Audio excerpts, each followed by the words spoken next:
Hello, it's me again.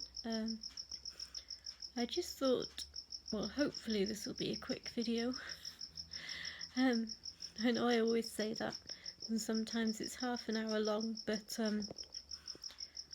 I just wanted to mention that I've gone back to binge watching videos on narcissism, which partly is helpful because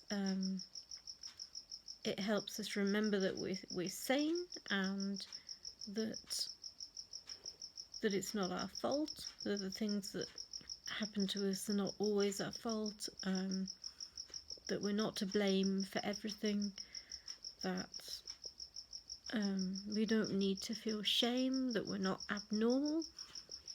And it's nice to know that there are people who can explain it. So one of the people I've been listening to, who is a specialist, she's a psychologist, and she specialises in narcissistic abuse. It's called Dr. Ramani. She's an Asian woman living in the USA, and she makes YouTube videos, but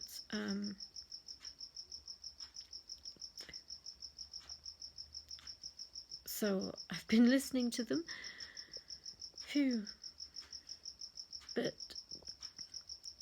I've got to the stage where like it's too much. Like I start listening to them and they're making sense and I want to learn more. So I can completely understand, I can relate to everything she says, but at the same time it creates this sort of fear inside me. Like I don't know what's going to happen to my body and I feel unsafe, and then eventually I stop listening to them. But I have so much respect for her. She knows so much, she can give so much advice, but I can't seem to carry on listening. And just the things she says just resonates so much with me, and I don't know if anybody's watching this, but if you are, and you also have experience of narcissistic abuse, especially from a parent, you can probably relate to me as well because of the emptiness that you end up feeling, knowing like it hits you. I think I've said before, the realization hits you like a bus, like being hit by a bus. And how do you deal with that? How do you actually deal with all of that? So, I mean, it started when you were born, and everything is now making sense, but how do you deal with it? You know that she's still there, she's still waiting for you to come back as well. Whether I go back or not depends on my willpower, motivation, belief in myself. But no, how do you actually deal with a life like nearly 40 years worth of that?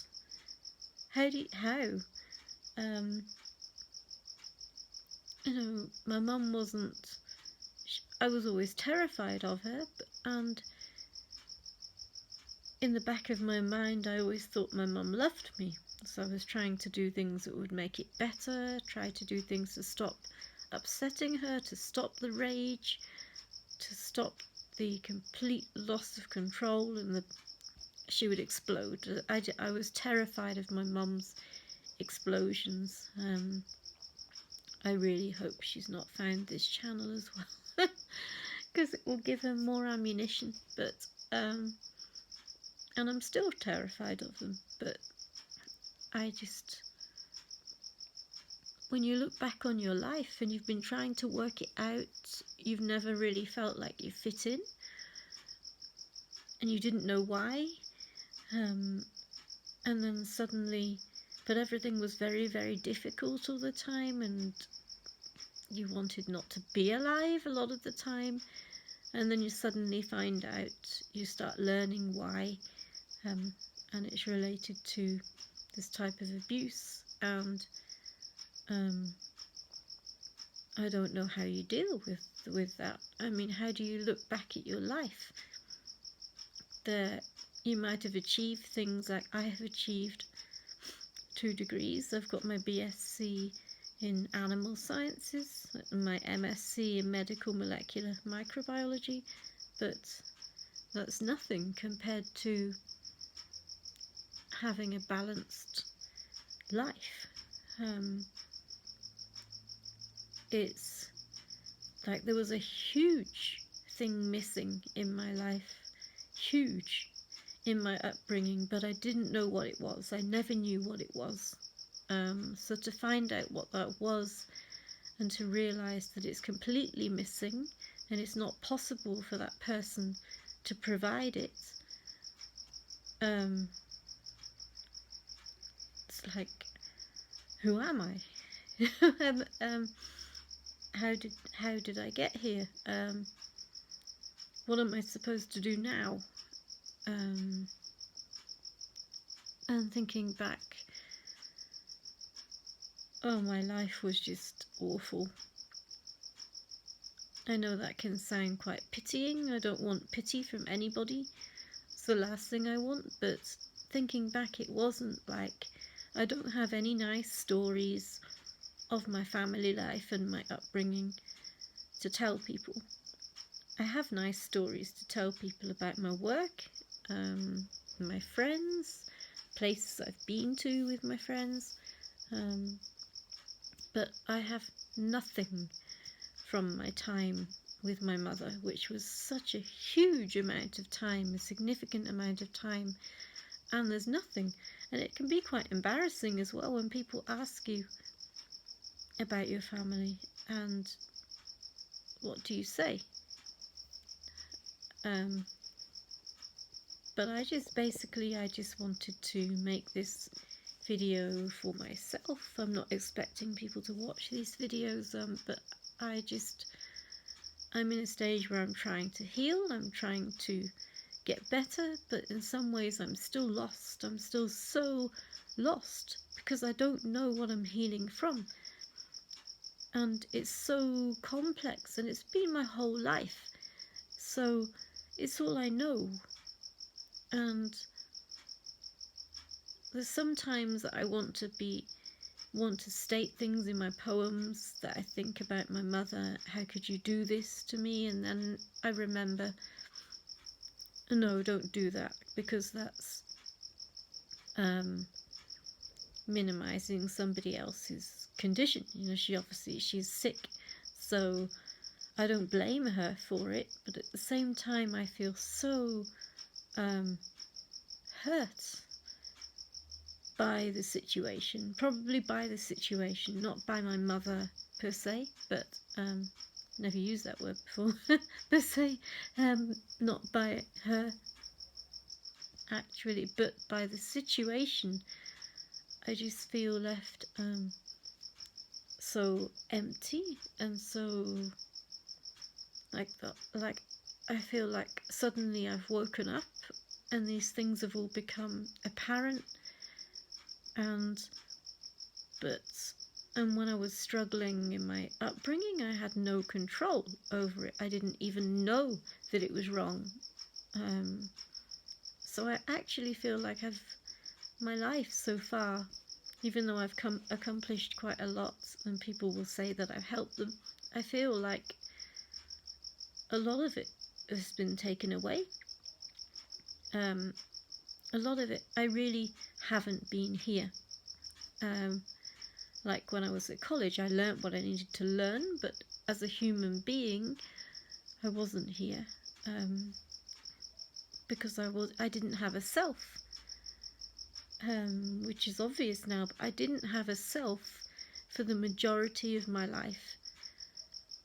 So yeah, learning about it and thinking about how somebody can do this to you makes you feel, makes me feel kind of like, it was no point thinking that she really did want to love me, or that she really did want to ever support me, because she didn't, and she wasn't able to. So it's like the realization of it at the moment that I'm really struggling with, the realization of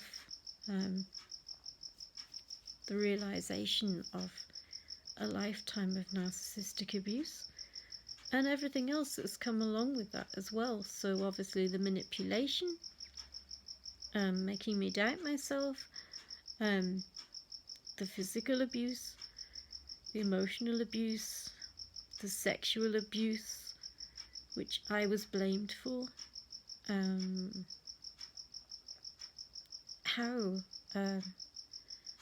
I just don't know how, all the way forward, really. I mean, I said I have hope. I still have hope because I've got this psychologist, and I'm going to work really hard, even though I'm also working really hard with students right now who need me all over Soweto. So I could do with a few more of me. If there's anybody else in Soweto who can teach, I can find you students, because I've got too many. But I'm trying really hard to keep up with the appointments as well, because I get worn down, and I need to get to the bottom of this. And part of it might be the problem with me, in that I'm a scientist. So a scientist needs to know the truth, needs to get to the bottom of it, really needs to uncover every little detail. So probably that's not such a good thing for your mental health, but for me, that's just how it is. So I am a scientist, and I want to understand it all. So that might bring pain as well, and discomfort and distress, but I need to know. I need to know what was going on. So, but to think that your mum wasn't your mum, basically, is, I mean, I don't know why it's affecting me like this, because I've known for a long time that I needed to get away from my mum. I don't love my mum, which is a terrible thing to say, but it's true. But I don't know, it's kind of shocked me to think that actually while I was growing up, I was alone. So, and I didn't have, how I got to this stage, I don't know, because I didn't have an upbringing. So I was sent to school to learn, but that was it. I didn't have an upbringing. I never felt loved or supported or wanted, accepted, none of those things. So I just, like, I don't know who I am as a person. I've got more identity than before. I lost it, obviously, with Dr. Hart and the other recent things, but I still, I think it's just the shock, really, the shock of the realization of the lack of upbringing, and not being aware at the time. I wasn't aware of the level of abuse, so becoming aware of it is actually quite scary. I think it's actually quite scary and nerve-wracking, and if you have panic attacks like me, it can bring on a panic attack when you're trying to learn about it, to understand it. So it kind of goes back and forth. I want to learn about it to understand it. I end up having a panic attack. I need to avoid it, but then I can't learn about it. So it's like, yeah, I don't know how you, I mean, you can't just stop and say that part of my life is gone, I'm moving on, because that's all we knew. You know, that's our knowledge base up until now is built on that relationship, that very close relationship between mother and daughter, or lack of in my case. That is what our life is essentially built on. If we still have a living mother who we grew up with, that's all we have.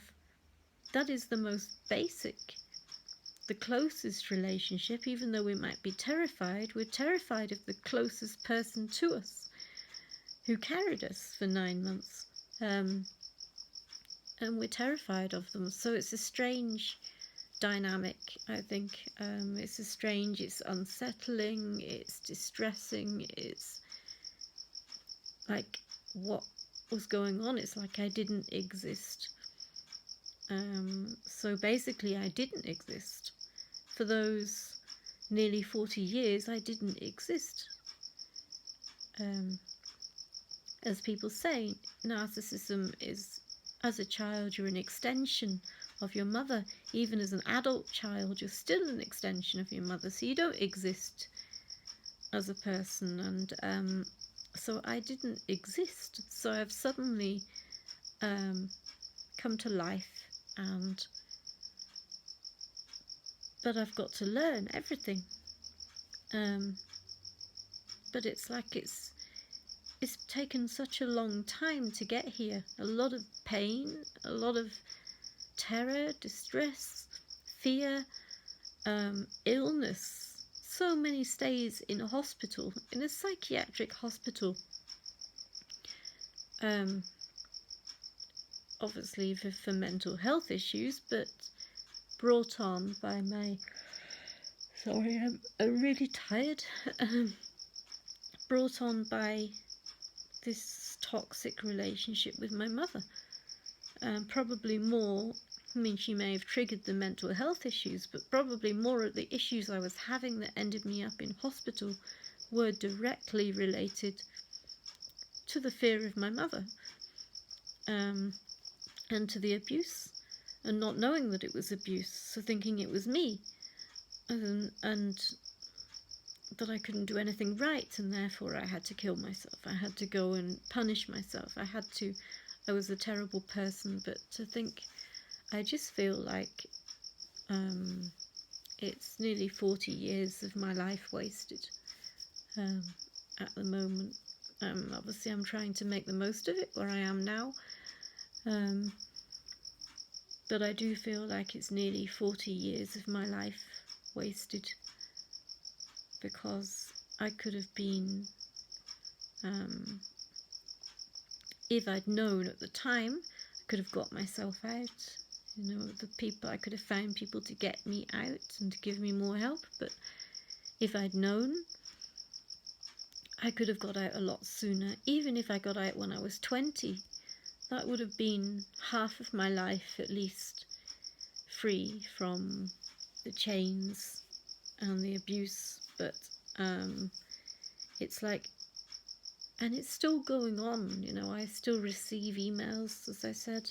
I try not to read them, I try not to engage with them, I try to ignore them, but it's very difficult. But I just find it so shocking. I honestly just find it so shocking. And to think that that relationship is the source of all my problems, all of them. I know you shouldn't blame one person for all of your problems, but I know the problems I'm having, and it makes total sense that the source of all of these problems is the relationship with my mother. Because had it been different, I wouldn't be having these problems. That's what gave me all of the doubt, the self-blame, the worthlessness, the not being human, that's not being good enough. All came from the relationship with my mother, which has led to all of the problems that I'm facing now, including dealing with the rape that I was blamed for. So it's really mind-blowing. I'm sorry if this is boring, but I'm just putting it here for now. So as for Soweto, I saw Sonia today. Sonia's going to be a great mother, I'm sure, but my adopted sister from Mozambique, so we got a pram for her in the end, because she doesn't have anything and she's in the shelter. And the little baby Nonduduzo, she's so cute. I'm not keen on babies all of the time, but non-Duduzo, she's adorable, absolutely adorable. So I'm hoping to see her again on Saturday, but I don't like to talk about these things with friends that are already struggling themselves. I mean, Sonia is struggling a lot. She's in a shelter for women, refugee women and children. So, and she's got a new baby, 3-month-old, to deal with. I've been trying to support her the best I can, so I don't want to really share these things with her. I just want to be able to support her, but because the worst thing you can do to somebody who's a new mother and living in a shelter like that is to give them more worry and pressure. So I just want to try to enjoy my time with Sonia and with her baby, and then come back and carry on trying to work all of this out. So yeah, but what do you... It's the shock, isn't it? I don't know if anybody's watching, as I said, or if anybody's watching who's experienced it, but phew, it's yeah, it's like being hit by a bus. It really is. I mean, we weren't here for our whole lives. We weren't here. We didn't exist.